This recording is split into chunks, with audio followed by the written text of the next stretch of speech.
Assalamualaikum warahmatullahi wabarakatuh. Perkenalkan, nama saya Piana Febrina dengan NIM 07011382328 dari kelas A Indralaya. Di sini saya akan membahas tentang materi kapabilitas dan model sistem politik yang memiliki 4 pembahasan, yaitu yang pertama, sistem politik dan lingkungannya. Yang kedua, pendekatan dalam sistem politik.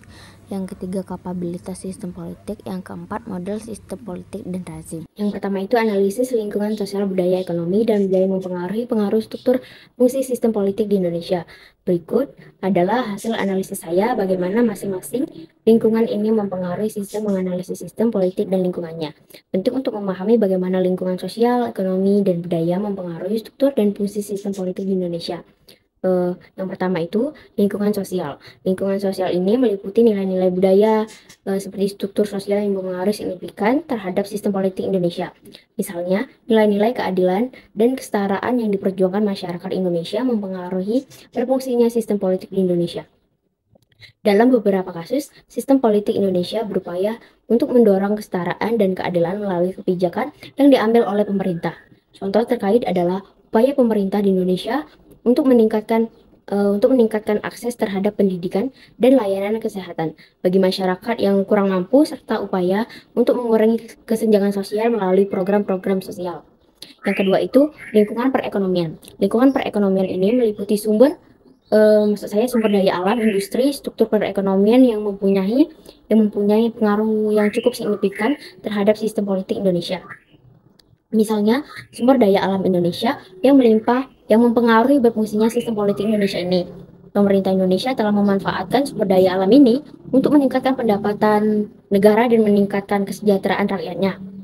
Contoh terkait adalah proyek infrastruktur yang dilakukan oleh pemerintah untuk meningkatkan akses masyarakat terhadap fasilitas ekonomi.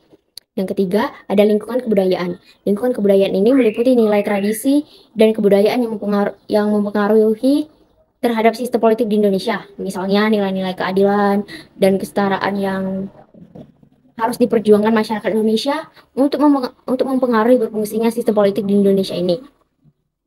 Dalam beberapa kasus, sistem politik Indonesia berupaya untuk memperjuangkan mengintegrasikan kasus dalam sistem politik Indonesia, berupaya untuk nilai-nilai kebudayaannya ke dalam kebijakan yang ditetapkan oleh pemerintah. Contoh terkait adalah upaya pemerintah Indonesia untuk menghormati dan menghargai budaya lokal melalui kebijakan-kebijakan terkait pelestarian budaya. Yang kedua itu pendekatan dalam sistem politik lingkungan ekonomi di Indonesia mempengaruhi struktur dan fungsi sistem politik dengan cara sebagai berikut. Yang pertama itu pendekatan utama untuk memahami sistem politik adalah strukturalisme, fungsionalisme, dan rasionalisme. Yang pertama, strukturalisme. Strukturalisme ini dalam konteks sistem politik berfokus pada struktur dan institusi yang sosial mempengaruhi perilaku individu dan keputusan politik. Dalam pendekatan ini, struktur sosial seperti kelas, gender, dan etnis dianggap sebagai faktor yang mempengaruhi keputusan politik dan perilaku politik. Reprase strukturalisme juga mengkaji bagaimana institusi seperti pemerintah, partai politik, dan media mempengaruhi keputusan politik dan perilaku individunya.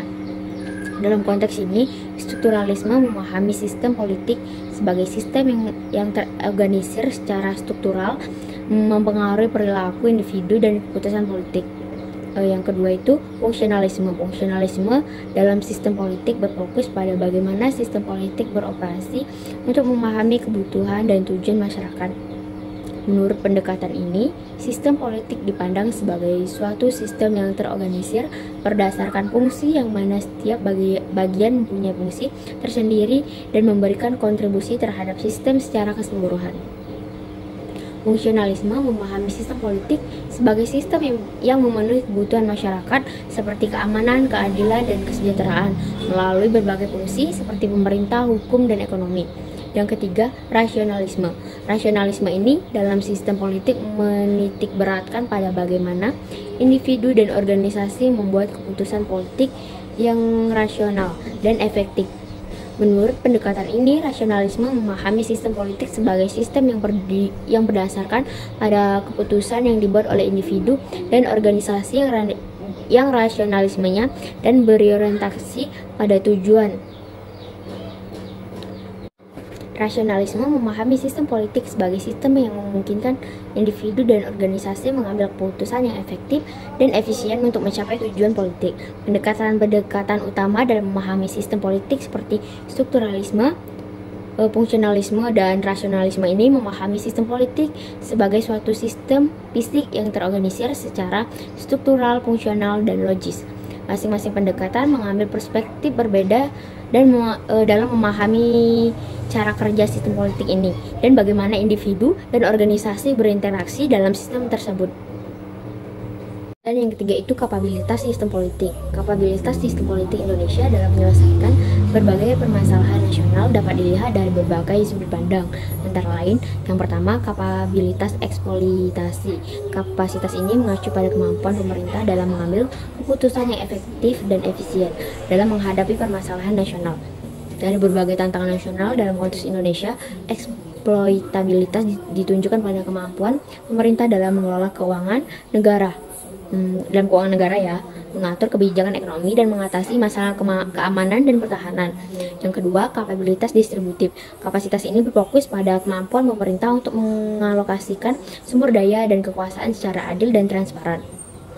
Dalam konteks Indonesia, kapasitas distributif ditunjukkan melalui upaya pemerintah dalam mendorong kesetaraan dan keadilan sosial melalui program pengentasan kemiskinan dan peningkatan akses masyarakat terhadap layanan publik. Yang ketiga, kapasitas manajemen. Kapasitas ini mengacu pada kemampuan pemerintah untuk mengatur dan memantau aktivitas yang terjadi di negara, termasuk pemantauan korupsi dan penipuan keuangan utama. Dalam konteks Indonesia, kapasitas tata kelola ditunjukkan melalui upaya pemerintah untuk meningkatkan transparansi dan akuntabilitas pemerintah, serta memerangi korupsi dan penipuan uang. Yang keempat, kapasitas simbolik. Kapasitas ini berfokus pada kemampuan pemerintah dalam menggunakan simbol dan ritual yang bermakna untuk meningkatkan kesadaran dan keterlibatan masyarakat. Dalam konteks Indonesia, kemungkinan simbolis ini ditunjukkan dalam upaya pemerintah untuk meningkatkan kesadaran masyarakatnya akan pentingnya demokrasi dan partisipasi politik. Yang kelima, kapasitas responsif. Kapasitas ini mengacu pada kemampuan pemerintah dan menghadapi dan mengelola berbagai permasalahan yang timbul di masyarakatnya. Yang keenam, ada kapasitas domestik dan internasional. Yang keempat atau terakhir itu model sistem politik dan rezim. Sistem politik mengacu pada struktur dan proses politik dalam sebuah negara, sementara rezim merujuk pada cara pemerintahan tersebut dijalankan di Indonesia terhadap beberapa model sistem politik seperti yang pertama presidensial. Di sini kekuasaan eksekutif terpisah dari legislatif dan presiden dipilih secara langsung oleh rakyat. Contoh adalah sistem politik Indonesia setelah reformasi pada tahun 1998. Yang kedua, parlementer. Di sistem ini eksekutif bergantung pada dukungannya mayoritas parlemen. Contohnya adalah sistem politik Indonesia pada era sebelum reformasi meskipun tidak murni parlementer. Yang ketiga, campuran. Kombinasi dari elemen-elemen presidensial dan parlementer. Misalnya, di Indonesia presiden dipilih secara langsung tetapi juga harus mendapatkan dukungan parlemen.